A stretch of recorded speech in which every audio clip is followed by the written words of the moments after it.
Bonjour. Ben, il est où, Raphaël?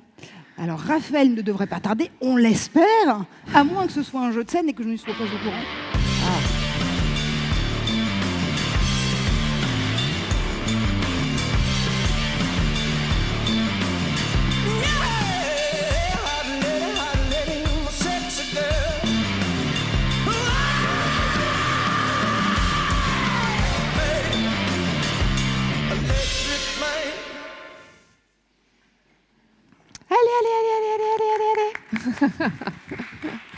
Mais je vois qu'on prend de la liberté avec la mise en scène ici. Tu t'es trompé de voiture. Hein. Je suis trompé de voiture, mais celle-ci marche très bien pour le coup. Allons-y. Bonjour Céline, bonjour à tous. Bonjour. Après cette petite introduction vidéo, nous allons essayer de voir ensemble comment le machine learning peut vous aider à optimiser le targeting et les performances de vos campagnes digitales. Toutes nos campagnes sont optimisées via des algorithmes de machine learning. Qui n'a jamais entendu cette phrase? Je pense que vous l'avez entendu des dizaines, peut-être même des centaines de fois. Ça doit être une des phrases les plus répandues de ces dernières années dans le secteur de la publicité en ligne. Le gros problème, c'est que trop souvent, elle agit comme un écran de fumée et finalement, on ne sait pas trop ce qui se passe derrière. Du coup, notre objectif sera d'être le plus transparent possible, de s'appuyer sur des exemples concrets, de vous montrer en quoi consiste le machine learning et à quelles différentes étapes de vos campagnes digitales ce dernier peut intervenir. Très rapidement, quelques mots. Juste ici sur la table. Ah oui. Je crois que ça ne dérange pas. Allez, hop. Cette mise en scène absolument. Je promets d'être très court. Quelques mots sur la société Augury, une mobile data platform, un peu plus de 3 ans d'existence, présence dans 5 pays, un SDK propriétaire intégré dans des milliers d'applications dont on verra les vertus dans quelques secondes, un accès à 400 millions de profils uniques à travers le monde, plus de 700 clients et 20 millions de dollars levés. La technologie Augury, c'est quoi? C'est un SDK unique et propriétaire intégré dans des applications partenaires à travers lesquelles, une fois que nous avons eu le consentement de l'utilisateur, j'insiste sur ce point, on parle beaucoup du RGPD aujourd'hui, vous avez vu notre opt-in juste ici, c'est clairement l'utilisateur qui décide ou pas d'activer ce service. À partir du moment où il accepte, nous avons accès à l'ensemble du comportement mobile de l'utilisateur. On entend par comportement mobile l'ensemble des applications téléchargées, l'ensemble des usages de ces applications et l'ensemble des sites visités.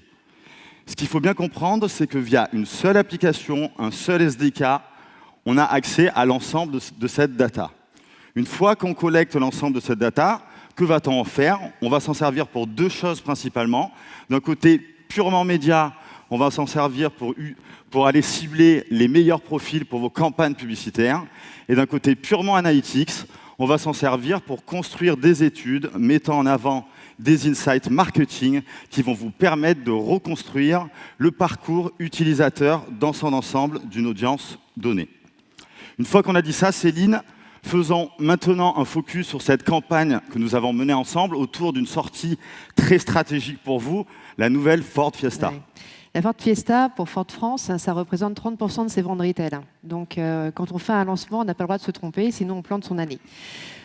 Donc, on a vraiment travaillé toute notre stratégie de pré-lancement, 3 mois avant que les véhicules soient en concession, et la partie de lancement, avec donc Augury, sur toute la partie gestion de data, qui doit être des data de grande qualité, fine, pertinente, mais surtout qui doivent respecter la loi. Et en tant que société américaine, le RGPD, c'est plus qu'une sinécure, quoi. C'est notre loi. Il faut vraiment que le consommateur donne son accord pour pouvoir avoir l'ensemble des actions médiatiques que l'on peut leur porter.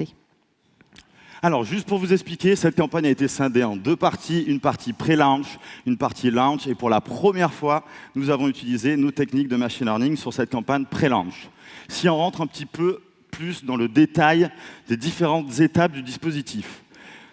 Début de la campagne, mise en ligne de la campagne le 26 juin. À partir de ce moment-là, on a mis en place ce qu'on appelle chez nous le ciblage historique Augury, qu'on a appelé ici le manual targeting, À mi-campagne, on a utilisé le machine learning pour aller identifier des nouveaux critères à aller cibler, ce qu'on appelle ici le machine learning targeting. Et à partir de ce moment-là, on a également utilisé le machine learning dans l'optimisation de la campagne pour aller chercher les meilleures performances. Fin de campagne, livraison de ce qu'on appelle les meilleurs combinatoires. Ici, les meilleures combinaisons de critères, c'est-à-dire les combinaisons de critères qui nous ont amené finalement le trafic le plus qualifié. Et on le verra aussi qu'on aura une visibilité sur les moins bonnes combinatoires. Et pour le coup, c'est assez intéressant également. Première étape du coup de cette campagne, mise en place de ce manual targeting, ce qui a fait finalement le succès d'Augury depuis 3 ans. L'idée ici, aller cibler une cible d'intentionniste auto, donc assez facile pour Augury pour le coup, cibler les utilisateurs qui se sont rendus sur les sites univers auto, Autoscout, Autojournal et j'en passe, et également au niveau des applications, possibilité d'aller cibler les utilisateurs qui ont téléchargé, mais également utilisé ces applications. Une question, Céline, d'un point de vue pertinence et profondeur, est-ce que déjà ce ciblage semble cohérent par rapport à la cible de Ford? Ah ben ça, c'est nos bébés, hein, en tant que constructeur. Si on n'est pas sur des sites qui sont automobiles, à un moment, on a raté notre entrée. Par contre, si on s'arrête simplement là, on va rater une énorme audience. Donc, il faut qu'on aille ailleurs. Et là, le machine learning, justement, va nous aider à pouvoir l'affiner. Une fois qu'on a validé ce fichier ensemble, qu'est-ce qui se passe concrètement? On va faire du cross-matching entre ce fichier et notre database. En croisant les deux, on va réussir à attribuer à l'ensemble de nos utilisateurs un scoring d'affinité et on va ensuite délivrer la campagne aux scores les plus élevés. Jusque-là, assez simple. Finalement, on aurait pu s'arrêter ici, puisque on obtient des très très bons résultats depuis 3 ans sur cette méthode. On peut lui faire un reproche à cette méthode, c'est d'être subjective. Finalement, la question qu'on peut se poser, est-ce que le cerveau humain est la source la plus fiable pour trouver les meilleurs critères à aller cibler? Et à partir de ce moment-là, on a décidé d'utiliser le machine learning pour nous aider à aller trouver des nouveaux critères. Concrètement, comment on s'y est pris? On a réalisé une étude approfondie de l'audience la plus qualifiée de Ford. J'entends par audience la plus qualifiée les no-bouncers, l'audience qui a passé le plus de temps sur Ford. Et finalement, on a voulu savoir qu'est-ce que cette audience fait plus que le reste de la population, qu'est-ce qui qualifie en particulier cette audience, qu'est-ce qui la caractérise par rapport à une autre. Et du coup, on a comparé cette audience à l'audience qui ne se rend pas sur le site de Ford. Et à partir de ce moment-là, on a réussi à extraire ce qu'on appelle des critères discriminants. Et en l'occurrence ici, les sites et les applications les plus en affinité avec l'audience de Ford. Et voici le résultat que nous avons obtenu. Est-ce que top. Céline, tu veux commenter du coup cette slide? Oui, tous les insights en tout cas qu'on a ici sur ce slide, on le pensait déjà chez Ford France, mais maintenant on en a la preuve par le chiffre, et ça c'est vraiment clé. La première chose, donc tout ce qui est sur la gauche c'est les sites internet, à la droite c'est les apps. On va d'abord avoir le site de marque, donc le côté Ford.fr. Aujourd'hui on lance la Ford Fiesta, on va s'attendre à avoir une redirection Ford.fr générale ou la Ford Fiesta. En fin de compte, on se retrouve pas sur notre produit qu'on lance, mais sur la partie haut de gamme, toute la partie fine haut de gamme de Ford, le côté Vignale. Et en plus de ça, qu'est-ce que Ford va apporter aux consommateurs demain? Donc tout le côté serviciel, expérimentiel que l'on a avec la partie Ford Pass. Donc là, on a un insight qui est plus fort sur le parcours de l'utilisateur. Ensuite, c'est le bouche à oreille. Quand on cherche à acheter un véhicule, généralement, on pose la question à son voisin, à son cousin pendant les dîners, mais également sur le côté des forums, on arrive à lire les différents échanges entre consommateurs. Ça permet en même temps de se rassurer sur son choix. Après, aujourd'hui, on voit un véhicule, c'est par son concessionnaire. Donc, idem, le consommateur va sur les sites concessionnaires de Ford. On a énormément de chance chez nous, c'est qu'on a une plateforme de main pour l'ensemble de nos concessionnaires. Donc, le consommateur va pouvoir retrouver exactement le même design, le même contenu, donc pour être rassuré sur l'intelligence contenu, data et chiffres qu'il peut avoir. Et après, on a le côté finance calculateur, le nerf de la guerre. Quand on achète un véhicule, on a besoin de savoir combien ça coûte. On a besoin de se rassurer en même temps sur ses capacités de financement. On a également besoin de se rassurer sur qu'est-ce que la concurrence fait, plus cher, moins cher, mais meilleur équipement. Donc là, on a des sites forcément de concurrents avec notre cousin Opel. Et après, tout ce qui est naturel, le côté mag annonce. Généralement, quand on achète une voiture, on a souvent une à vendre. Donc, on a besoin de savoir à combien peut être repris son VO, à combien il peut estimer, en tout cas, la reprise de son véhicule d'occasion. Sur le côté apps, c'est la même chose. Configurateur, apps de Renault, donc c'est la même chose. Vérifier les équipements, est-ce qu'on est content, pas content, est-ce que le prix correspond. On a en plus là toute la partie mandataire, donc c'est low cost et reprise de mon véhicule. On est toujours dans la même stratégie de est-ce que j'achète le véhicule au bon prix et est-ce que je peux avoir une remise, une estimation de reprise de mon véhicule au bon prix. Nos Auto Plus, et on retrouve Caradisia qu'on avait vu avant, c'est le nerf de la guerre. Forcément, c'est in situ, à nouveau du concurrent, et parce que c'est Fiesta, il y a un côté un peu fille, donc on a eu Voici aussi. Donc l'agence est ravie. Finalement, tout nous paraît plutôt logique, mais c'est vrai qu'on n'y avait pas forcément pensé. La preuve, sinon on l'aurait mis dans le manual targeting de départ. Qu'est-ce qui se passe une fois qu'on a identifié ces nouveaux profils ? On les rentre dans la base, ils vont nous permettre d'identifier, ces nouveaux critères, ils vont nous permettre d'identifier des nouveaux profils auxquels nous allons aller diffuser la campagne. Ce qu'il faut savoir, c'est que parallèlement, nous avons utilisé le machine learning dans l'optimisation de la campagne, c'est-à-dire pour aller chercher les meilleurs résultats. Qu'est-ce qui se passe concrètement ? On fait une analyse en temps réel des performeurs de la campagne. Qu'est-ce qu'on appelle les performeurs ?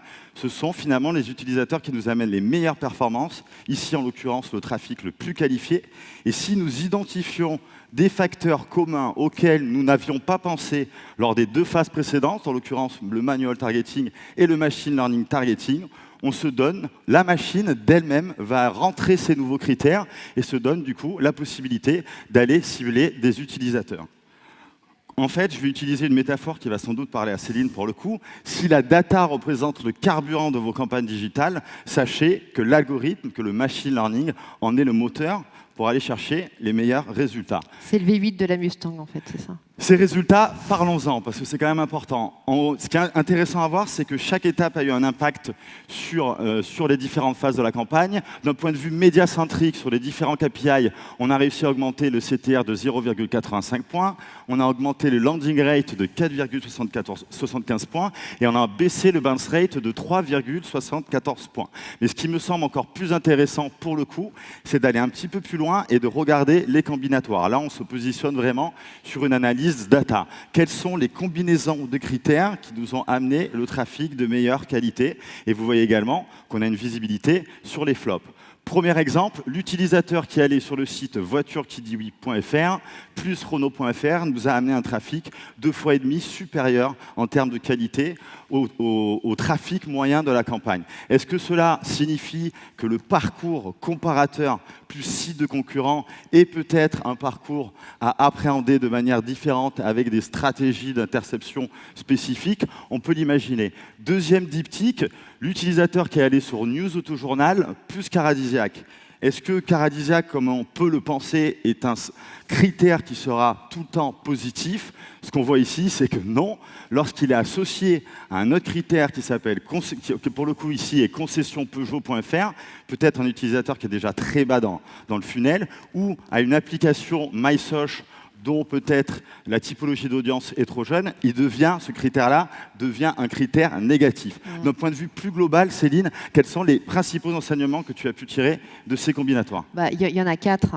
Il y a le premier, c'est le parcours du consommateur. Avec l'ensemble de ces insights et des combinatoires, ça nous permet de toucher la bonne personne au bon endroit et au bon moment. Et ça, c'est clé pour nos investissements. La deuxième, c'est nos partenaires, nos différents partenaires médias. Là, on voit, je reprends l'exemple de Caradisia, qui est un excellent partenaire avec nous.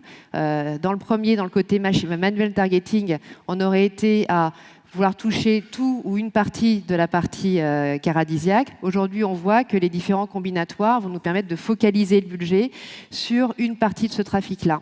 Le troisième, c'est la gestion en temps réel de l'ensemble de nos campagnes. Et là, grâce à un dashboard extrêmement bien élaboré par Augury, qui est mis en direct, qui est géré en direct par nos équipes GTB Média et donc Xavier, que je vois là-bas et que je remercie pour tout le travail qu'il a pu faire sur la campagne, permet de pouvoir calibrer la campagne en temps réel, pouvoir l'optimiser, alors que généralement on est tout le temps sur du X jours, X semaines. Là maintenant on est vraiment en temps réel pour toucher les bons sites au bon moment.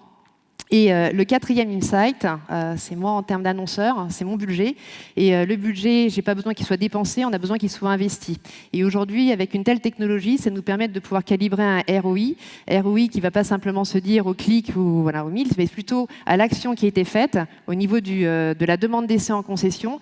Et j'espère sous peu à l'achat directement de véhicules en concession.